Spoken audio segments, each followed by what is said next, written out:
Sraith Pictiúr ever a héan. Chréicní an scoil fiche tar éis a ceathair, agus chric mé an teach a cúig a chlog. An sin tháinig mé ar a seán a bhaile, agus thosaí muid ar an obair bhaile. Ní ró mé sásta mar bhí a lán obair bhaile agam. An sin thula mé an gúthain agus fioc mé suas é. Mo chara síle bhí an, agus bhí siag dul go dtí an fictarlinn an tróna sin.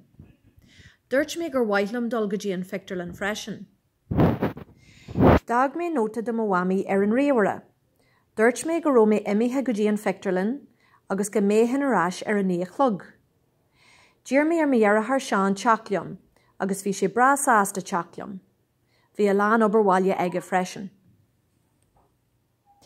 Thóg muid an bus go lár an bhaile, agus thiúil muid go dtí an fictarlinn. Bhuail muid le síle ag an doras. Déag muid ar B-movie agus bhí sé go hiontach. Hatan an scanan go mór liom mar bhí sé granmhar. Ach bhí me bhúnseoirí ionta crosta, mar níor chréicní mé an obair bhaile sin.